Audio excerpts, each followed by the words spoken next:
and just relax and join us in enjoying some very quiet and romantic and relaxed music for a couple of hours. Your call is being transferred. I don't know whether it's going to be all that quiet and romantic, but we're going to rock the roof of the studio tonight. It's Nobby here with you and Dwayne. Hello, Dwayne. Hey, how are you? On Kaleidoscope Ears, and of course you have tuned into 99.3 FM Edge Radio, and we're going to feature two probably slightly obscure but classic acts from the early 70s. First of all, going to feature one of the standout albums, that probably most people haven't heard about yet. The album is called Clear Blue Sky by Clear Blue Sky. And then after we feature this particular classic, we're going to feature Warhorse, which is a slightly different shade of purple. Yes, it's an offshoot band from Deep Purple. It had nothing to do with Deep Purple directly, but Nick Simper was the bass guitarist in there after he unceremoniously was asked to leave, form that band. But more about that when we get to Warhorse. First of all, going to feature Clear Blue Sky. What's remarkable about Clear Blue Sky, there were three young 18-year-olds, and they came from Acton that's in West London, and started to establish a name around the playing circuit as being one of the earliest space rockers. And so they started to build up quite a bit of following in the UK as well as also in Germany. And after they returned from a tour of the continent, they got back to London and they took part in a talent competition at the Marquee Club, which was back in those days in Wardour Street in Soho, in London, of course. And their performance impressed Ashley Kozak, and Ashley Kozak was the manager of Donovan. And so he thought that these boys had so much promise that he promised them a recording contract. And just recently, a new label was formed, the Spiral Vertigo label, which was distributed through Phonogram Records, and he was able, to secure a relatively unknown band a recording contract with Vertigo, and that put them right amongst all the big names that already had signed up, with people like, for instance, Black Sabbath, Uriah Heep, and all these others that signed to the Vertigo label, and they finally issued in 1970 their one and only album. When I say their one and only album, that was during the early part of the 70s. But I'll tell you a bit more about that as well as we go through the album. And even though Hawkwind gets often the credit of being the first space rock band, some of the stuff that Clear Blue Sky was playing was at least 6 to 8 months before Hawkwind even surfaced. So it's quite remarkable. And the other thing that you will notice, and it's in the grooves, it's in the music, that you got these three 18-year-olds. I should actually briefly tell you who they are. It's John Sims on vocals and lead guitar, and Ken... That's not the actor from Life on Mars, right? Probably not. He looks a little bit more roundish in the face. And Ken White was on drums, and Mark Sheather was on bass. Actually, I have to read this out to you. This is the original liner notes of the album. The Clear Blue Sky are, and it just mentions you the three fellows that I just listed to you. And then it says, an ordinary lineup. But listen to this album. It's far from ordinary. Their music is refreshingly different, vital, and virginal. The three of them are only 18 years old, but their musical ability is years ahead. Yeah, and that's exactly what you will find. And also because they were out there, they really wanted to prove something to the world. They got something special to offer. So they had that many ideas floating around in their heads that at times they try to cram too much into a song. But that makes for a very interesting listening. So I'm very excited about this because you compare them to Hawkwind, and I've been on a bit of a Hawkwind trip lately, so I'm very keen to hear. I have heard this album before, actually, and was very impressed the first time I heard it a few years back, and looking forward to another spin tonight. Yeah, well, and the whole first side of the album is a suite called Journey to the Inside of the Sun. Well, that's very similar to Pink Floyd, Set the Controls for the Heart of the Sun, isn't it? And we're going to listen to part A of that suite now, called Sweet Leaf. Well, that was the powerful Sweet Leaf, which was the first part in a suite entitled Journey to the Inside of the Sun by Clear Blue Sky. And just powerful instrumental. Yeah, absolutely. To as a testament to the quality of this particular music, neither of us took our headphones off while this track was on, and we don't often do that, do we, Nobby? We often take our headphones off and have a chat off air, but with this particular track, definitely not. Especially not with all the phasing and the stereo sound effects that were swirling on around the headphones. I mean, it just was typical early 70s. Yeah. Incidentally, when these three young men were recording their album at Island Studios, just in the studio nearby there was Led Zeppelin recording their second album. So that's about the time period now we're talking about. And the next part of Journey to the Inside of the Sun is entitled The Rocket Ride. And The Rocket Ride is a very interesting piece of music. For one thing, it introduces for the first time John Sims on vocals, and the song itself is sort of like a mix between Cream and Yes. So, interesting. So that will be a very, very interesting mix, and there's some nice little time changes within the song, and it's also quite interesting to note how the bass guitar is and the drummer trying to keep up with John's twists and turns as they try to follow him through the song. So here is Clear Blue Sky with The Rocket Ride.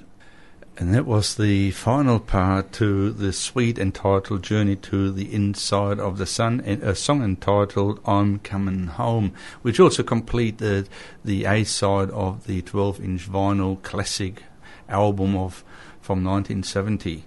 Yeah, what an amazing suite. You under the impression I played you the album before? Oh, I'm not under the impression. I know you've played it to me before. Well, in fact, it was featured on the program, but it was quite a few years ago now. So, always good to dig them out and give them another go. They're a bit more primitive than some other space rock, particularly in that last track. There's like early proto space rock there, Nobby. Well, they've certainly thrown a lot of ideas into the melting pot, and that is what bubbled out. You know, the interesting part too is, as I alluded to before, is that John Sims, being also the chief composer, is the obvious star of the show. So whatever he does with the guitar, the other two just follow.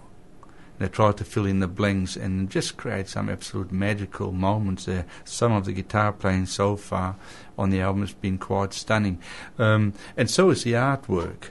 The artwork of the album is quite stunning too. It's classic artwork by Roger Dean, who's also responsible for a lot of the classic artwork that you find on Yes albums, some Uriah Heep albums, and a whole heap of others. Ozzy Bizzard was another one I'm thinking about.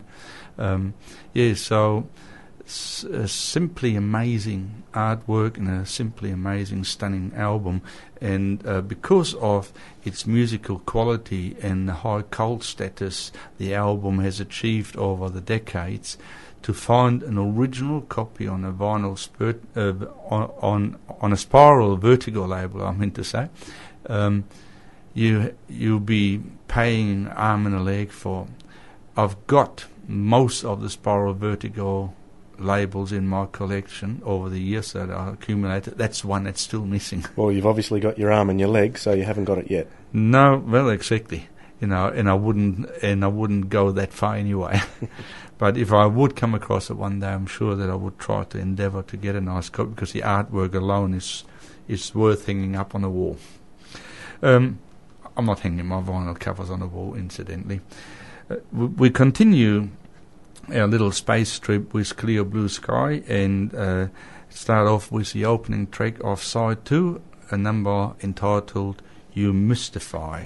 And that was Clear Blue Sky with You Mystify, which sort of was a cross between the Kings and Led Zeppelin. I mean, it had some riffs in it, like you would expect Kings to play, but also it had some stunning guitar play there that Jimmy Page would have been proud of. And that's who they were up against, and perhaps shared a bit of a lunch break or two with Led Zeppelin in the studio next door. Who knows? So may have picked up a few ideas. Or Jimmy may have been listening in on them, picked up a few ideas off them. You never know. Yes, but Jimmy was excellent in stealing. You know, he knew how to get the best out of it, didn't he? Isn't that what Stephen Wilson said? You know, there's nothing wrong with stealing somebody's music or idea as long as you're good at it. That's right. That's right. Yeah. The next number is a bit more. Is a bit more a relaxed song. It's a bit quieter, even has a little bit of Hammond organ in there. So I'm mystified about who the mysterious session musician is that played keyboards on that, because I thought I heard some keyboards on one of the earlier tracks as well. So, and also because they play, well, you couldn't call it a ballad as such, but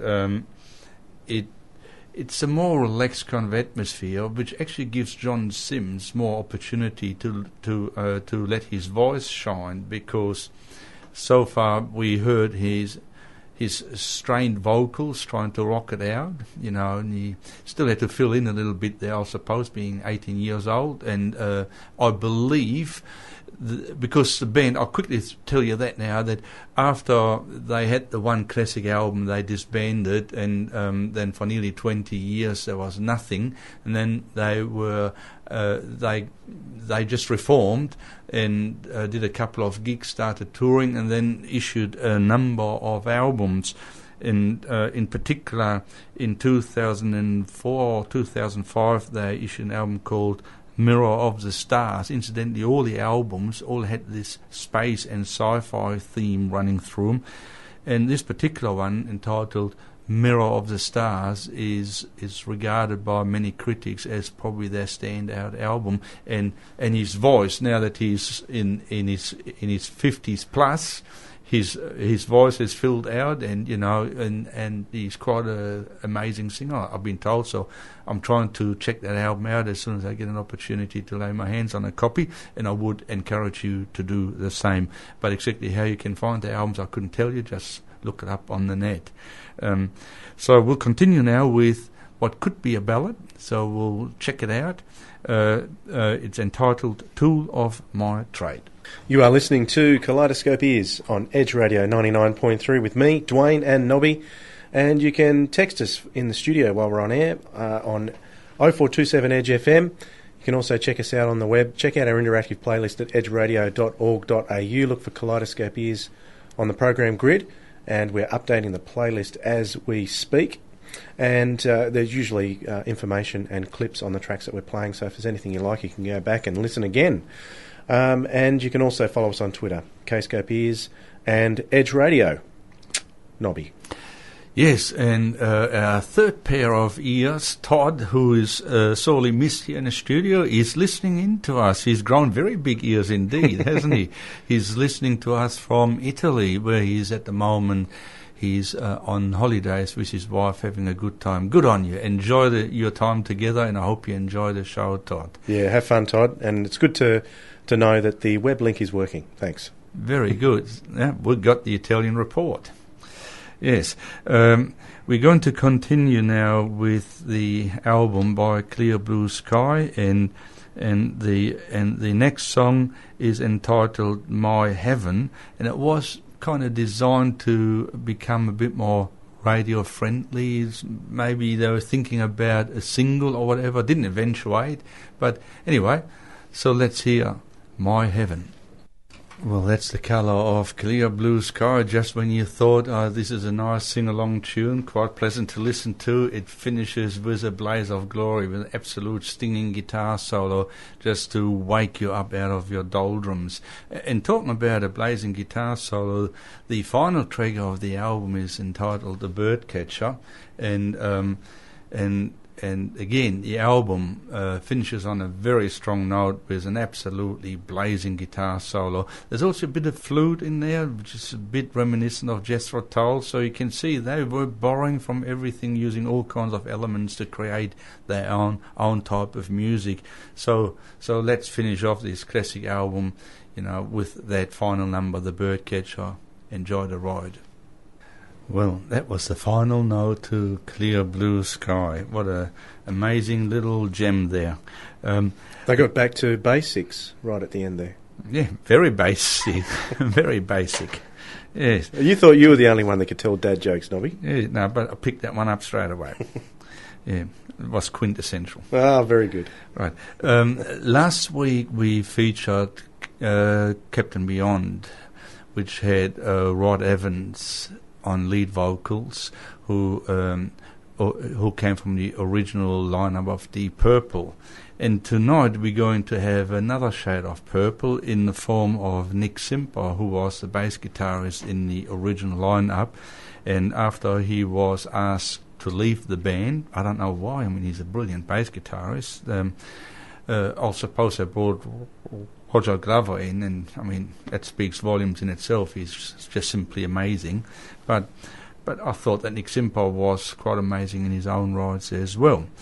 But he was asked to leave the band, and after he left the band, he joined the backing band of Marsha Hunt. She was a soul singer, so that happened in 1969, and the backing band of Marsha Hunt formed the nucleus of what became Warhorse. And also in the band at the time, backing up Marsha Hunt, was Rick Wakeman on keyboards, and he was initially a member with Warhorse when they first started off. But however, he was very unreliable, hardly turned up for sessions and came when he wanted, and his heart wasn't there. And as we know, at about the same time, he was pining somewhere else, and he was looking towards Yes, and he joined them for the Fragile album, of course. So they had to look for another keyboard player, which was Frank Wilson.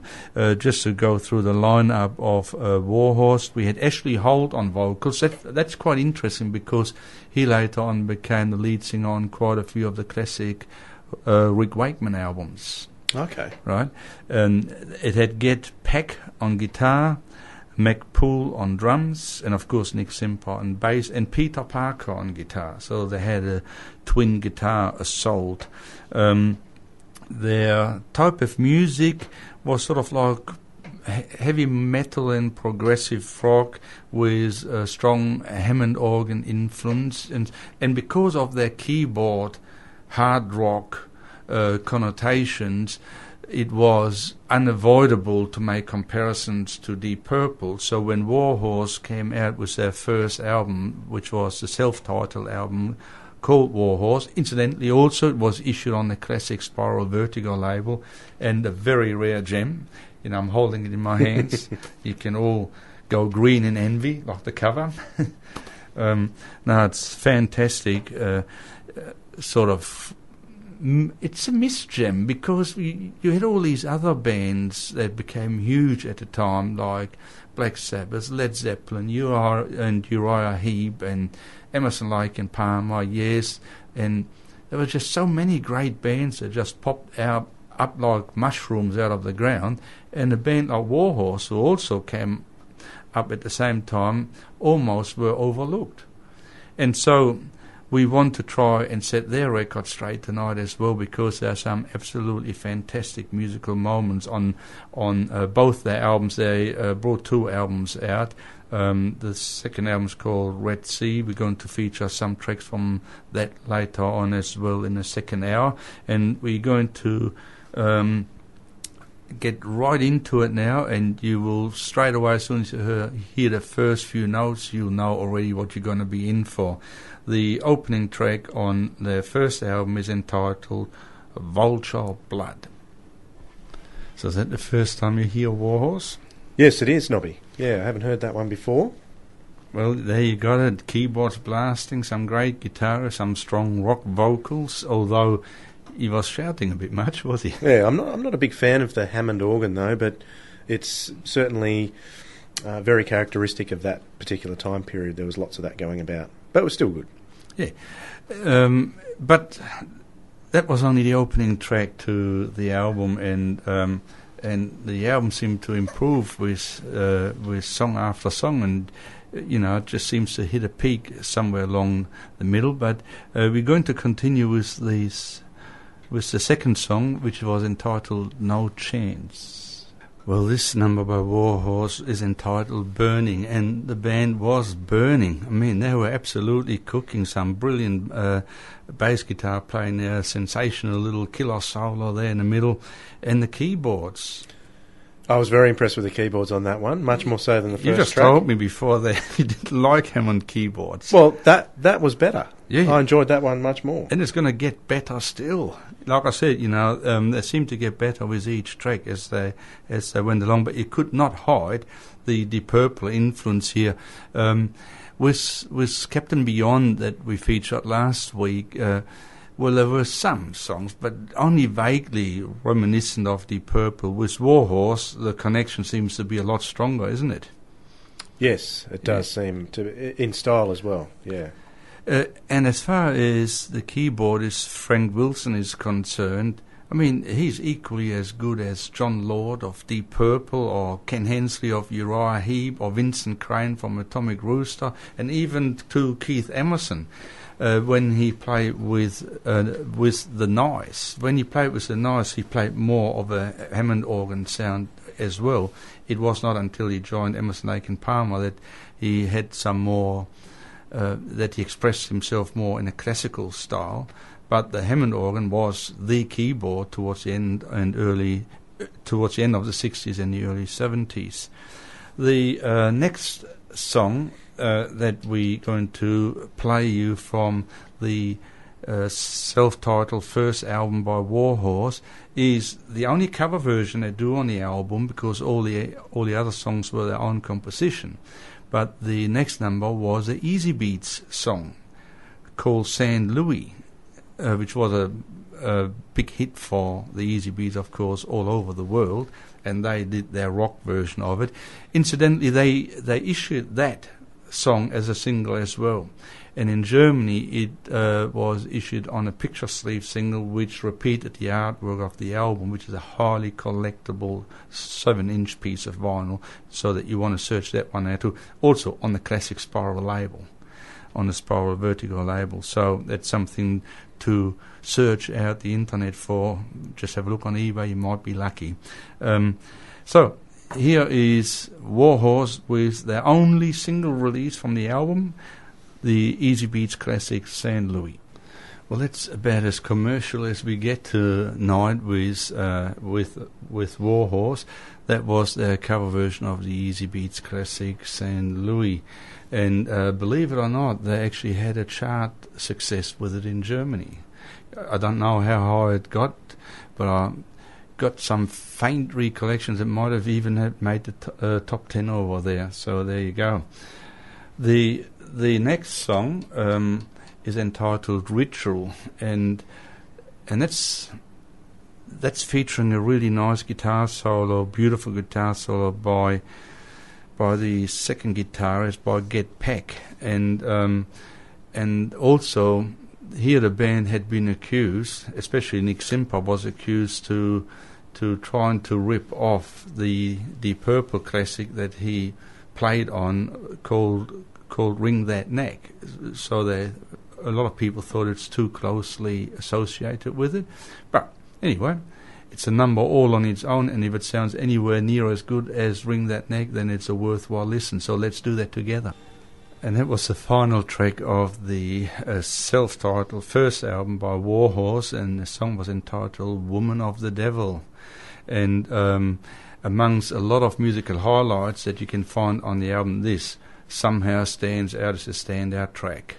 What a great number. Sensational guitar solo, and the vocal effects in it were quite stunning too. And great bass guitar. I can't agree with you more, Nobby. You're absolutely correct. It was the standout track for that album. They certainly saved the best till last on that one. And if I had bought that album in 1970, I would have been keenly anticipating their next one, which came a couple of years later, but, well, a bit over a year later, 18 months or so. In those days, that would have been almost a rarity. Bands were pumping out albums every 6 months, almost. Oh, about 12 months. Yeah. 2 years would have been considered a long time. Anything past that was a very long time in between shifts. But as you said, a couple of years later, in 1972, as a matter of fact, in June 72, they brought out their second album called Red Sea. And both albums here were, as I said earlier, were issued on the Spiral Vertigo label with classic artwork, especially the second album. I just love the artwork on there. You have to look it up. Just great artwork. If anyone wants to see Nobby holding the artwork up, we've got some images of him online. Go to facebook.com/kscopeears and you'll be able to check out why we love vinyl so much. The artwork is just amazing, and you get to have a gander at Nobby in the studio. So there. Yeah, you know, especially in a 12-inch format, just a CD doesn't do it justice, does it? The first song of the opening track of the second album is the title track entitled Red Sea, and it's again a barnstormer. Yes, folks, we are near the end of our show tonight. Time has just flown. Yes, absolutely. Yeah, and I'm going to play another 8-minute classic by Warhorse for you before we leave tonight, but we just wanted to let you know that for next week we're going to have a show that's been long overdue, and Dwayne's been asking me continuously, so we're finally going to go in for the big dive and give you an insight why a lot of the prog rock bands refer to Soft Machine as one of their influences. So we're going to explore the early Soft Machine, in particular the progressive period between 1969 and 1975.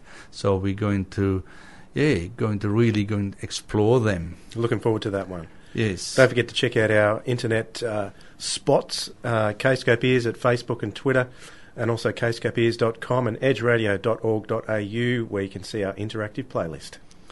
Yeah, so unfortunately time flies by when you play great music, as usually is the case. So from the second album, which is a worthwhile album to check out by Warhorse, both the albums are great, but there's some really fantastic numbers on here, as I'm going to demonstrate to you with the final track that we play for tonight, and it's a song entitled Back in Time. And we'll be back in time next week at the same time, 6 o'clock Sunday night, with Soft Machine. Catch you then.